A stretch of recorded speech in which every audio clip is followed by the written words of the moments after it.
Within the consciousness of each and every one of us resides the eternal and sacred soul. By awakening to our soul and striving to live in alignment with our soul's purpose, we can live extraordinary lives beyond conditioned limitations, to pursue a life of healing, intentionality, and connection. Join us, your co-hosts, me, Katrina Slade, and Jennifer Hellwing, as we explore and discuss this path of living in alignment with the sacred soul. In this podcast, we endeavor to inspire and empower you through individual and collective healing of the feminine. We are here to honor our oneness, celebrate authenticity, and deepen our connection to our beautiful planet Earth.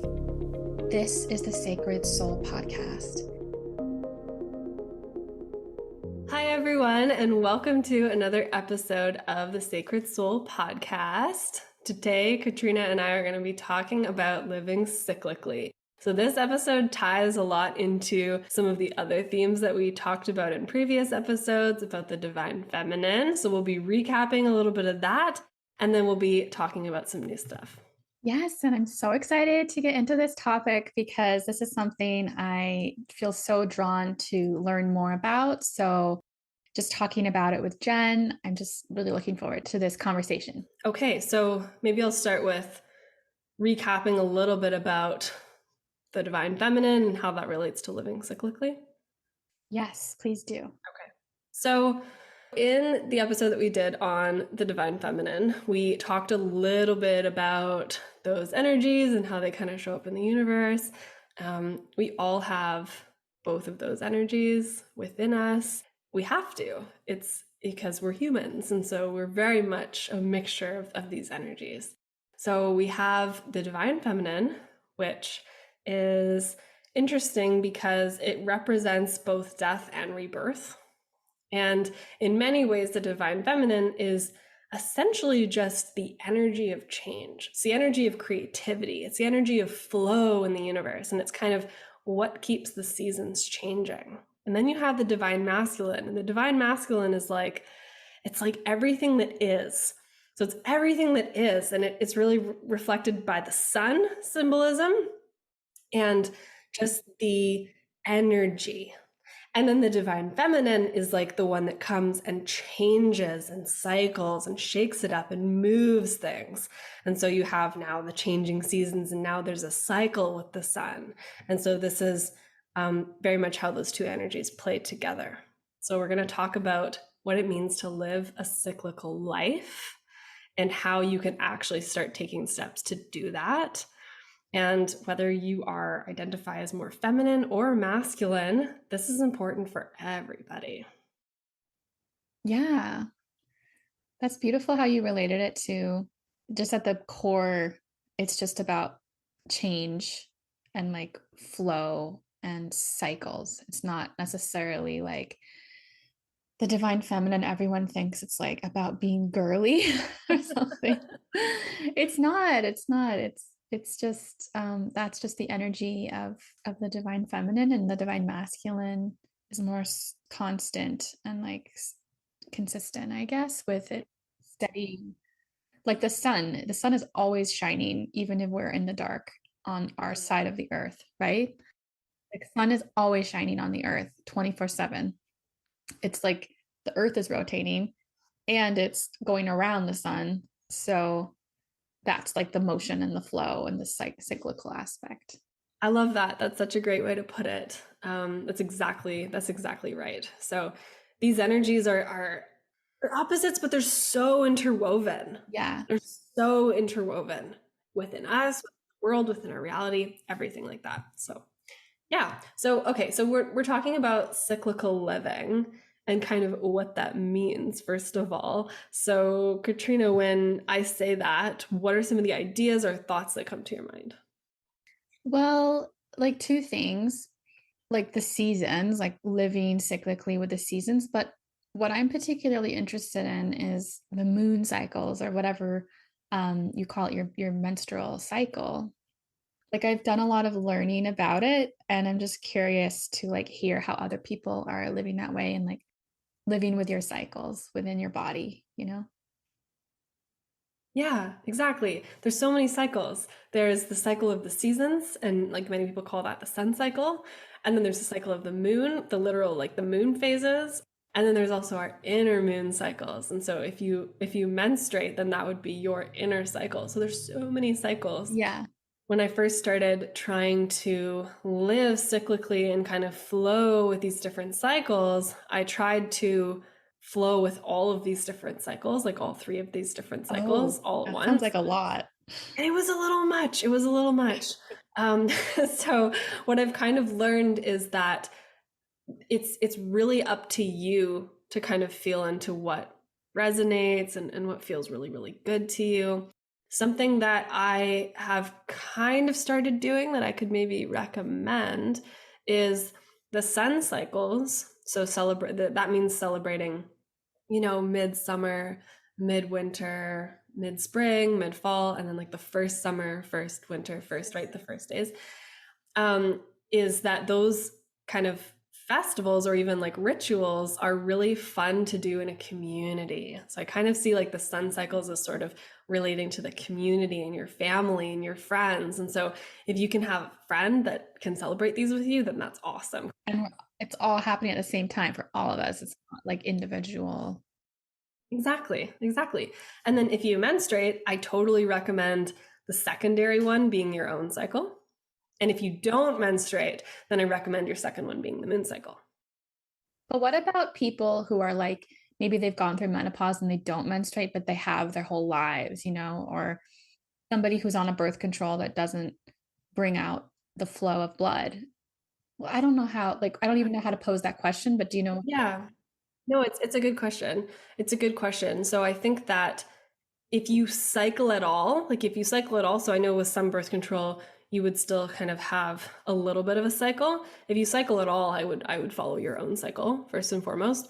But if you feel like you don't cycle at all, like if you're menopause or you just don't menstruate at all, then I really recommend going with the moon phases. Yeah. If you have a really irregular cycle too, and you feel really thrown off and maybe like even anxious about trying to match your life to that, I would go with the moon. That's good advice. Yeah.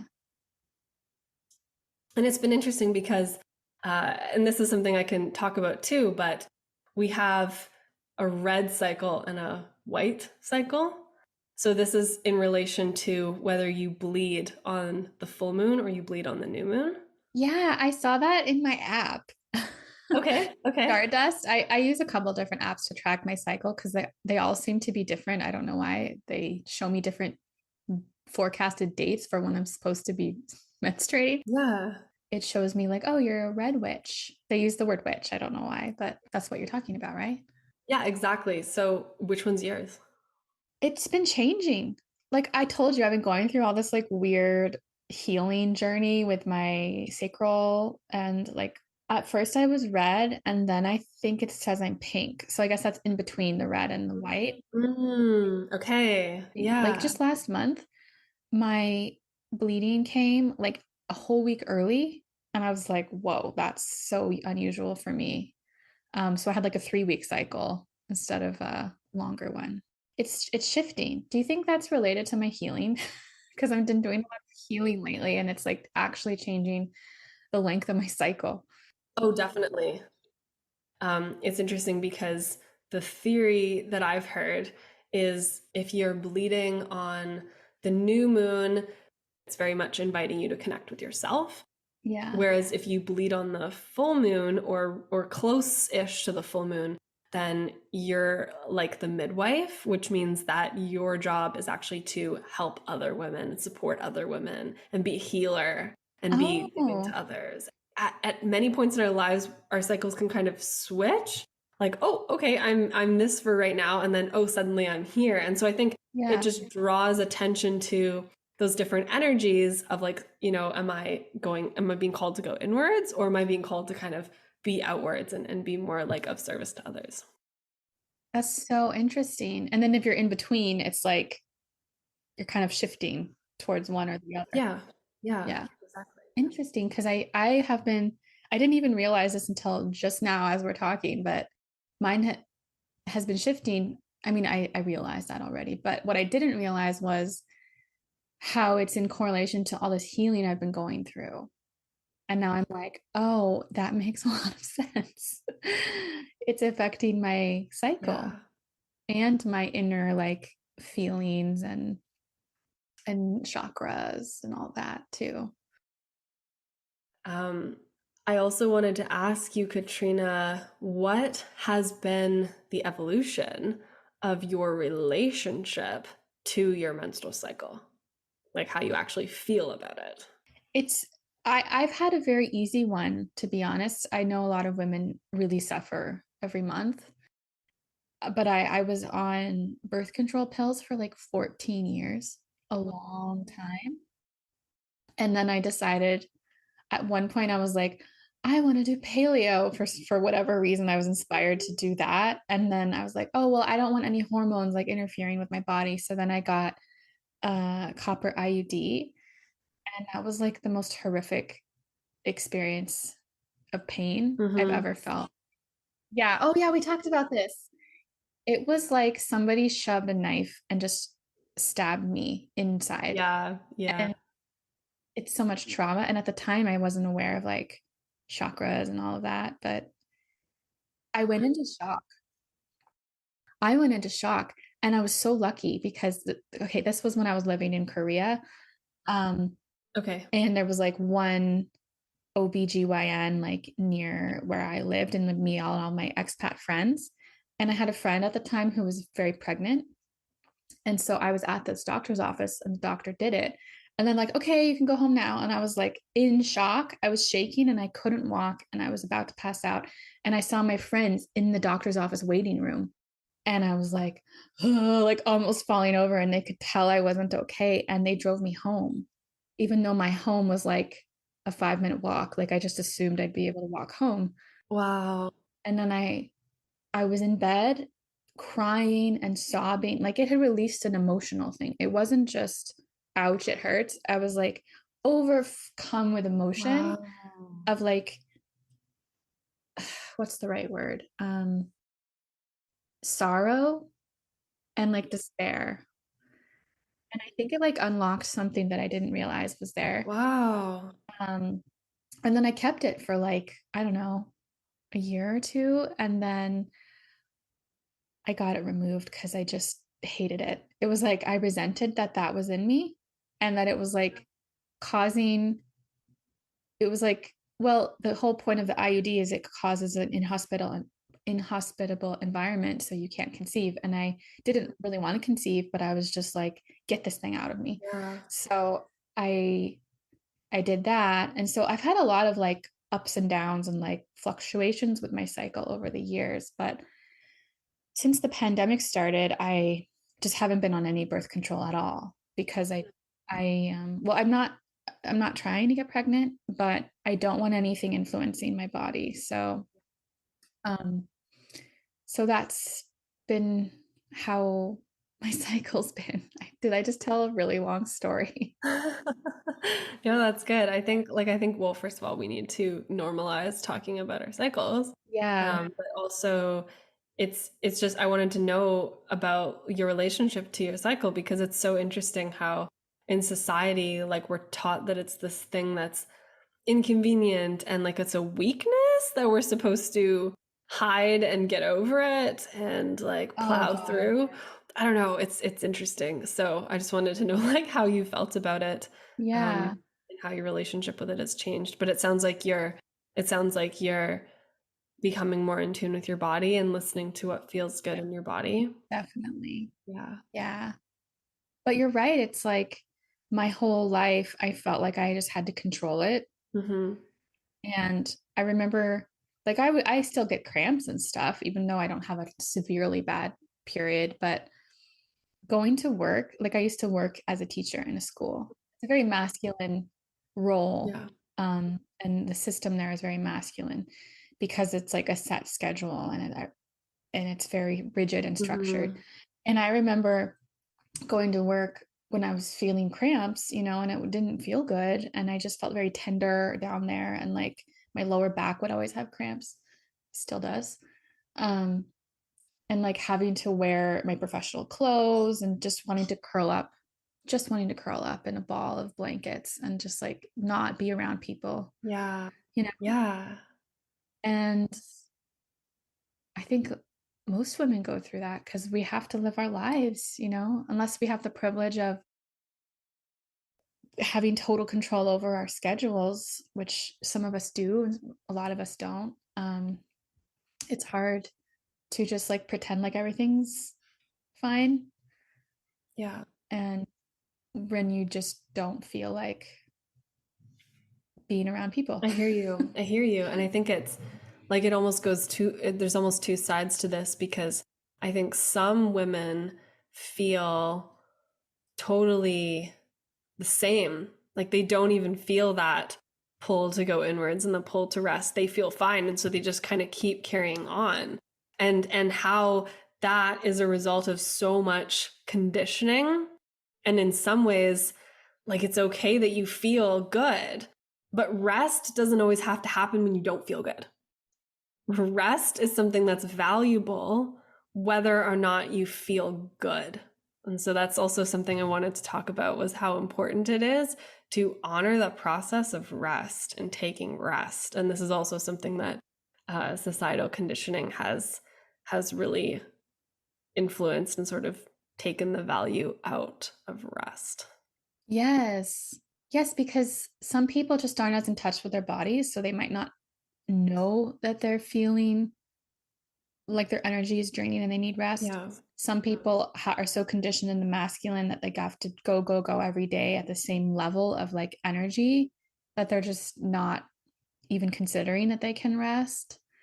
I know I go through that often. I still feel that way sometimes, even though I've gone through some healing journeys, I've gone through some awakening journeys, and I'm still going through all that. But it's hard when your whole life and your entire culture is built on the masculine way of doing things, which is 24-hour cycle, like go, go, go, sleep, go, go, go, yeah, sleep, be as productive as possible for the sake of the company or for the sake of the boss or the economy, or it's not conducive to total health and wellness. totally. And it devalues the feminine. Oh my god, so much. This is a whole nother thing. So the Western culture of you are only as valuable as you are productive is super damaging because it teaches us that we have to be productive in order to be worth anything as a human being. And this is super damaging and it goes really deep into all these different things. But what I will say is that the Western economy that wants us to be productive is the same economy that wants us to find happiness through consumption, through consuming things. Yeah, it's consumerism, capitalism, and patriarchy. Yes. And the feminine has wisdom to understand that, yes, maybe you can feel joy from spending money and consuming things and doing stuff, but you can also feel so much happiness from being with your friends, being with your family, going out in nature, singing, dancing, enjoying life. And that's something that the Western economy does not want us to, Mm-mm. does not want us to get joy from. Mm-hmm. So, as the feminine, we can start reclaiming this idea that we don't need anything to be happy and we can enjoy rest and we can enjoy leisure. And these are things that are important to us. And when we start prioritizing those things again, we are taking the power away from the system and giving ourselves the power to be happy and to Yeah. feel joy in life. Yeah. Your satisfaction is just totally based on your what's inside of you. Like look at all the rich people. Like rich people who are miserable. They have everything, but they're not satisfied. I mean, some of them surely are, but it's because it's inwards. It's an inner thing. It's not anything external.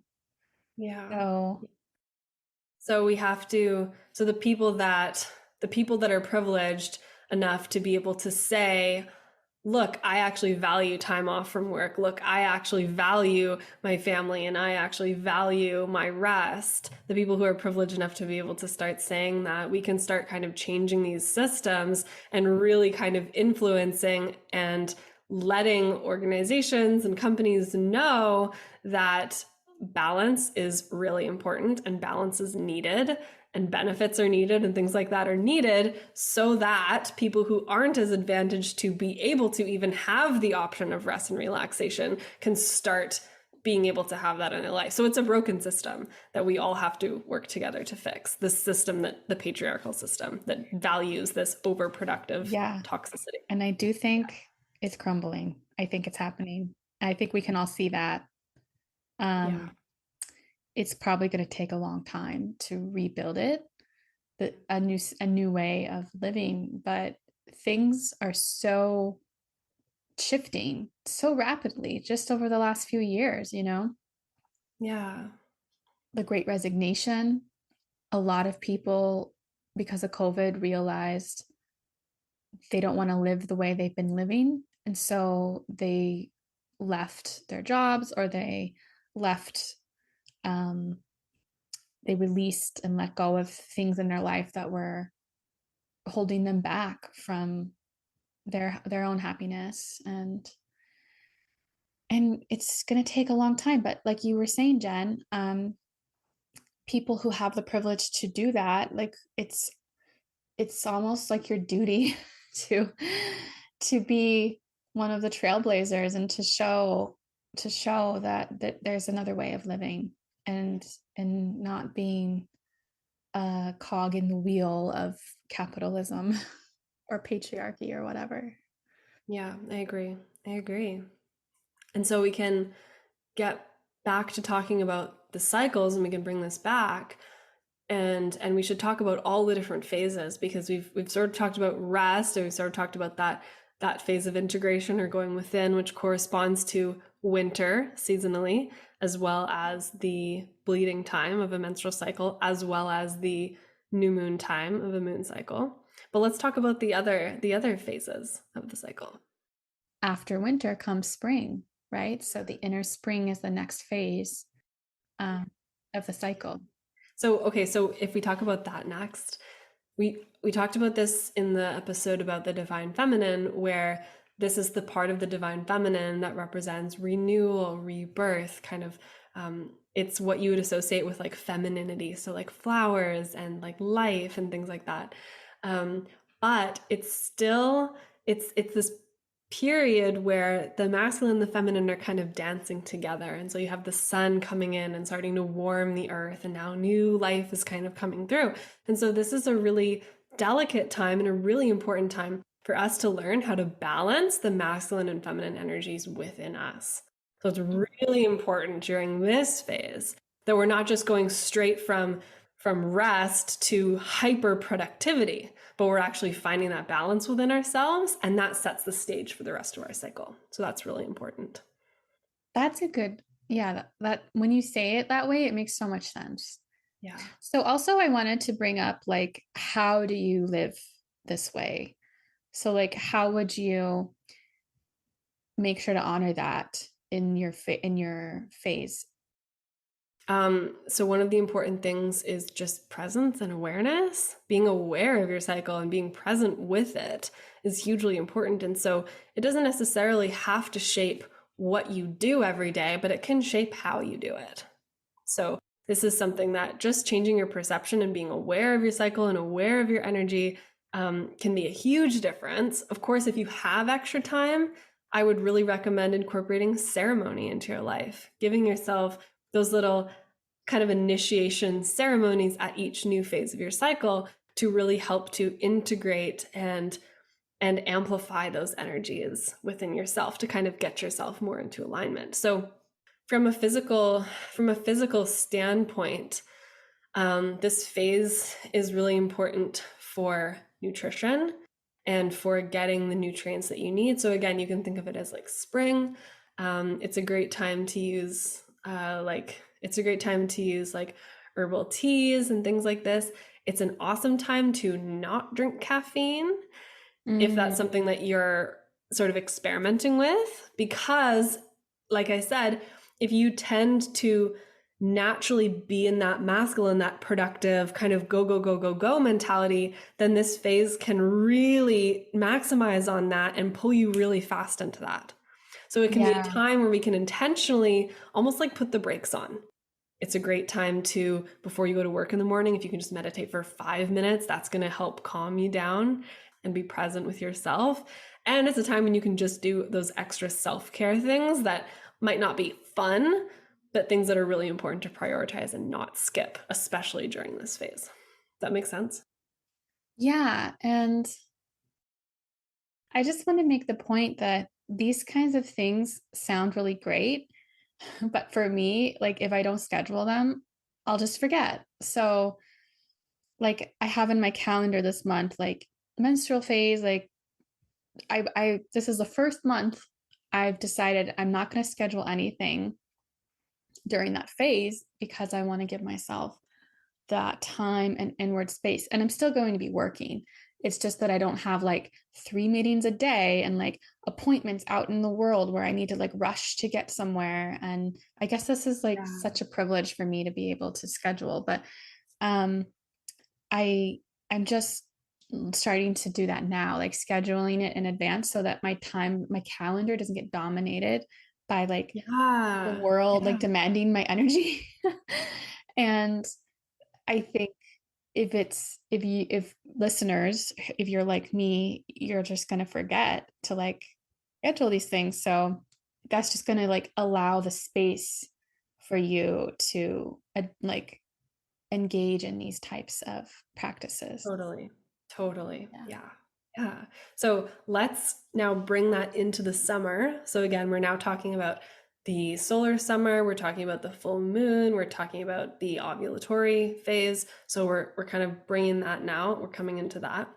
And there's I should really mention that there's no set time for these different phases. It's not like, okay, this first phase is this many days, second one's this many days, next one's this many days. It is your body, and we are all Yeah. different. And so I really encourage you to kind of take notes as you go through your cycle about how you're feeling, what your energy level is like, and just notice and see if you can kind of track a pattern of, okay, when does this now become a new phase? When do I now feel like different, really different than I did this many days ago? And just kind of noticing those changes and differences. So now as we come into the summer, we're now coming into the full expression of the spring. So it's very much, we're fully out of rest and we're fully in this extroverted phase. Mm-hmm.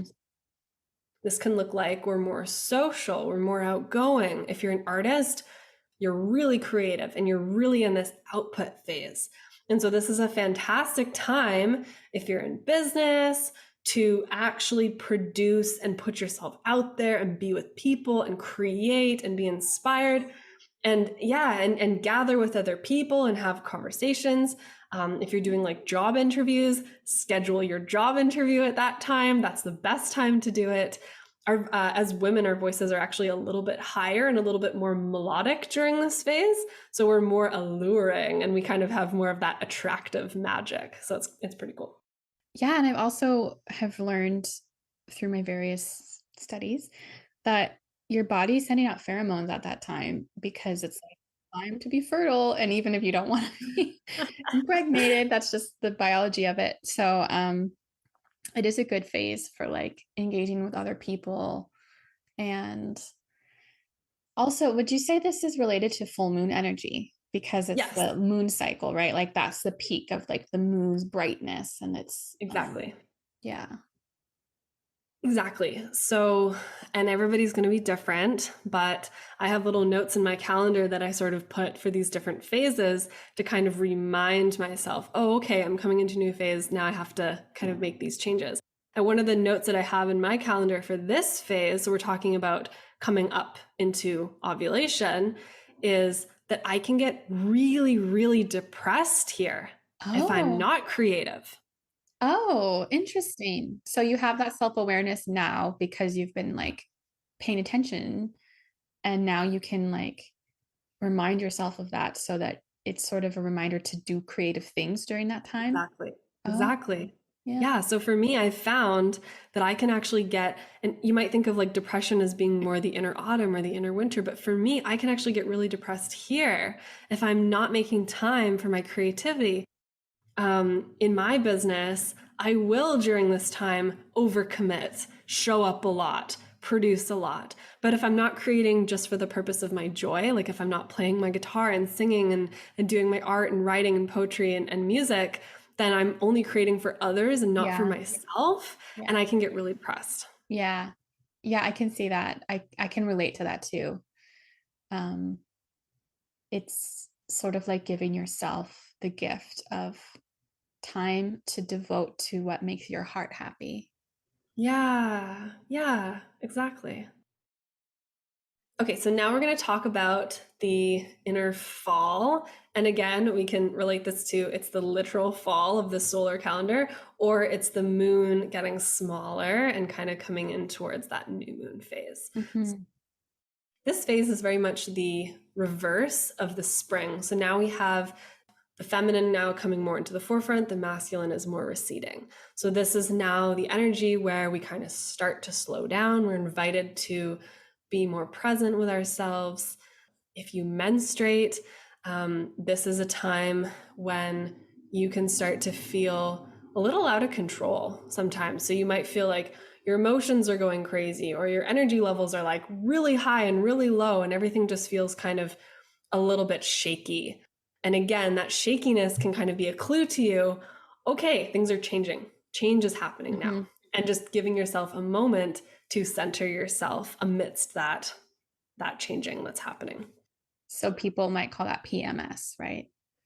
Yeah, and it's interesting too, because I know like PMS can be right before your period, or it can be about a week before, Yeah. is like when it can be really bad too. So there's like two different times that it can be really bad. But take it as take it as a positive thing.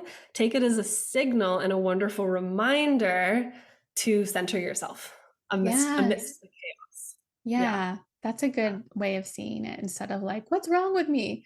Nothing's yeah, wrong with you. This is natural. yeah, exactly. Just So a like, cyclical phase, you know. exactly. So nutritionally, and this is what I found for my body, but I do really well to not eat sugar during this time. The sugar can really make that energy go like up and crash, and it's just like it's way too Oh, much. And so I usually try to supplement with like healthier fats and eating more protein and really making sure I eat breakfast during this phase. That's really helpful, super helpful. I can't even stress enough how helpful it is to eat breakfast during this phase, to keep your blood sugar steady, to keep yourself feeling good.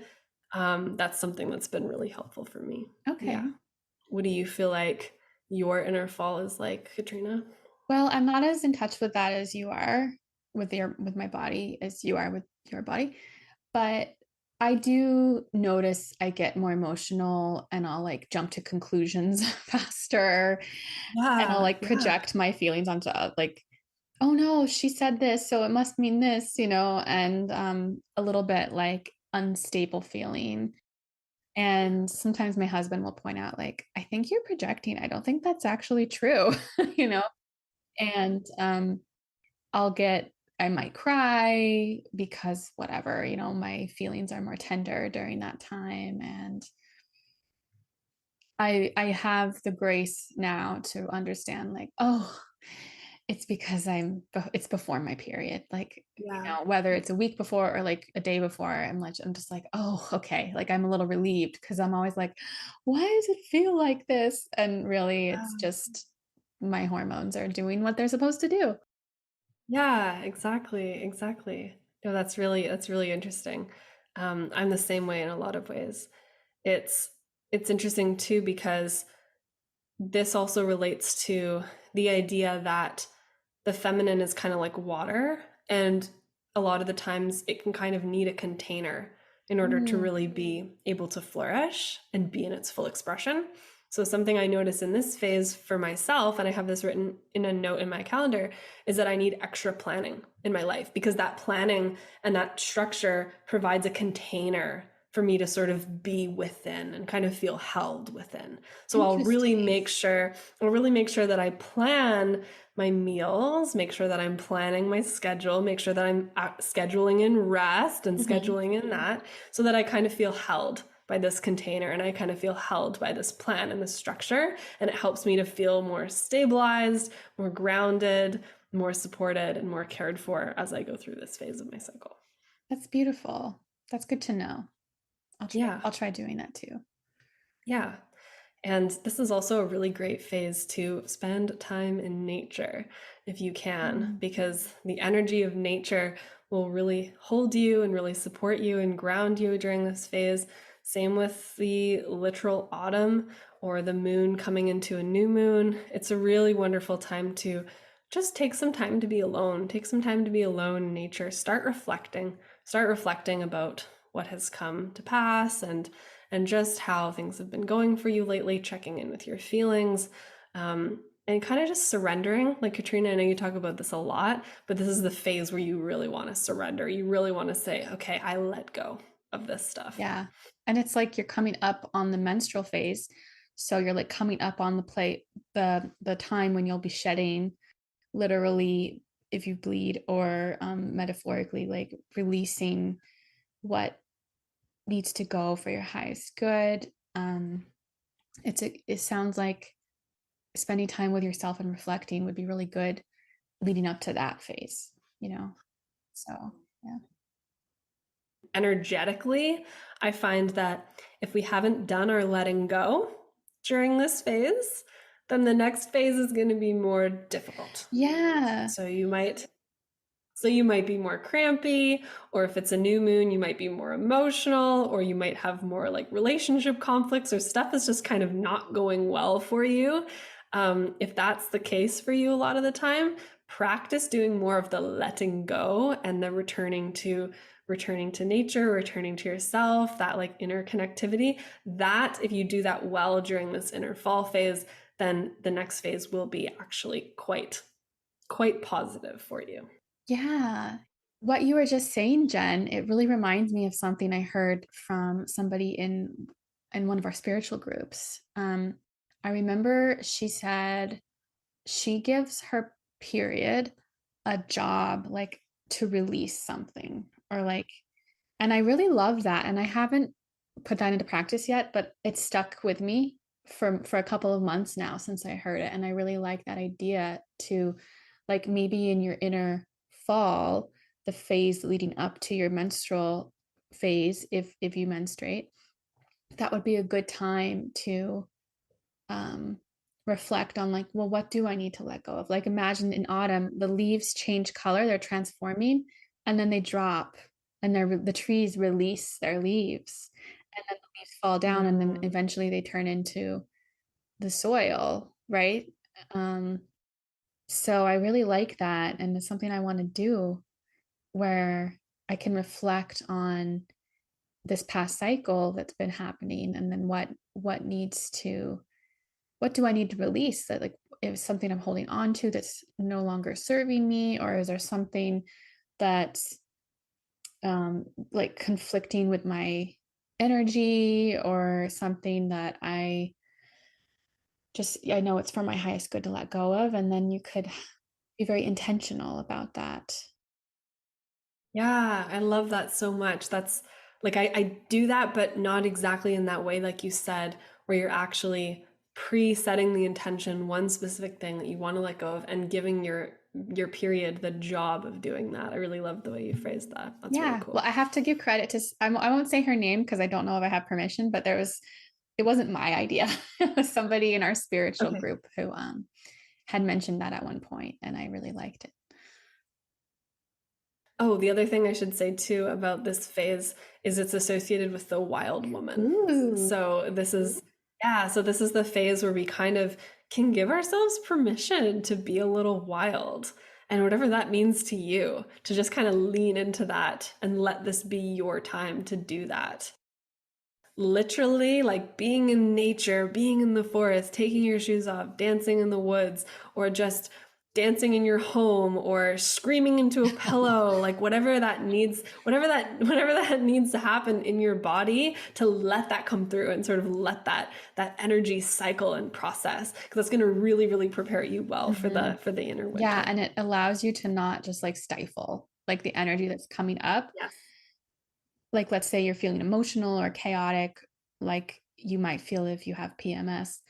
Um, if you stifle that, I feel like that's just gonna get stuck in your energy, or that's like not allowing it to flow and it's wanting to flow. So just allowing and accepting that this is just how my body feels, or this is how I feel right now, and not trying to control or change it. Yeah. Yeah, exactly. Um, and then again, from a nutritional standpoint, this is where you want to make sure that your vitamin levels are high. So eating like foods that are rich in a lot of Mhm. vitamins. If you're a vegetarian, eating more whole grains to really give yourself all that vitamins and nutrition, because when you do menstruate, you lose a lot of iron too. So if you can start eating iron at this point, like iron-rich foods, like spinach, cacao, those types of That's a things, good point. really will again prepare you and make, because the menstrual phase, like, it doesn't have to be awful, and it can be actually a really positive thing when your body is healthy and you're able to really flow and fall into these cycles. For me personally, and I know I'm lucky that I don't have a lot of pain, but for me, my menstrual cycle is one of my favorite times. Like, I really look forward to it, and it's really enjoyable for me. Is it because you can like have that inward time? Yeah. It's a time when I feel so connected to my body. I feel so connected to my intuition. I feel so just connected to energy and to myself. It's just a really good time. It's a really good time for me of connection. Yeah. Yeah. Yeah. Um, oh, I wanted to tie into some of the stuff about creativity during these other phases too. So I'm just going to go back and touch on that. So when we have like the spring, I kind of talked about, we're sort of starting to be more outwards and create more. In the summer or the full moon time, we're really in that full maximum productive phase. Whereas now we come into the autumn, now it's the time of input. So this is the Mm. fantastic time to read a book or look at other people's art, Listen to podcasts. listen to podcasts. This is your time of input. This is your time to receive. Hmm. So this is a really good time if you're an artist or creative or business person. This is the time when you can just put down your pencil. Just, it's okay for right now. You don't have to produce anything, and just let yourself enjoy, and just letting yourself receive and be inspired during that time. So that's kind of the cycle of creativity and how that can flow. I love that. I love just like having permission to receive, which is also a very feminine thing, isn't it? Yes. Yes. Just having permission to receive and not feel guilty, like, oh, I should be doing more output.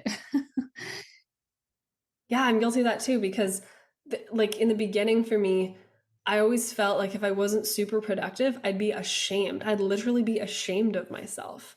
And it took me a Oh, yeah. while to undo that conditioning, Me too. but it's Yeah. awful. Like, it's awful to feel like It's that. because we've been conditioned that way since birth, and our parents were conditioned that way, and their grandparents were. It's just the patriarchy, you know, capitalist philosophy.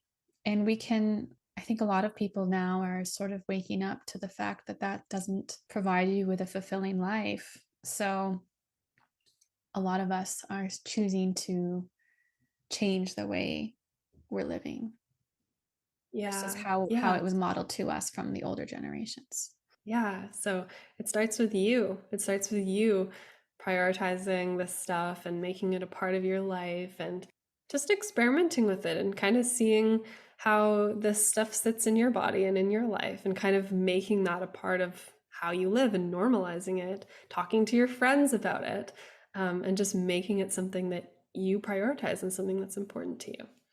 Yeah, and I feel like a lot of this would include just really being in touch with yourself and knowing how you're feeling, to like notice if what you're doing is serving your highest good or not serving your highest good. So I think journaling would also be a really helpful practice to include in each of these phases, like how am I Yeah. Yeah. feeling? And maybe there's like specific journal prompts you could find that are for each phase, but somehow getting in touch with your inner experience, not just like cruising through life like at a fast pace all the time, which is my Yeah. it's what I always tend to do. So that's why I can see the value in living cyclically and like connecting more with my cycle and the cycles of the earth and the moon. But um, it's something that I've just been conditioned to live like, I guess. And so we're all just doing our best to honor Yeah. ourselves, and it's a process. Yeah, exactly.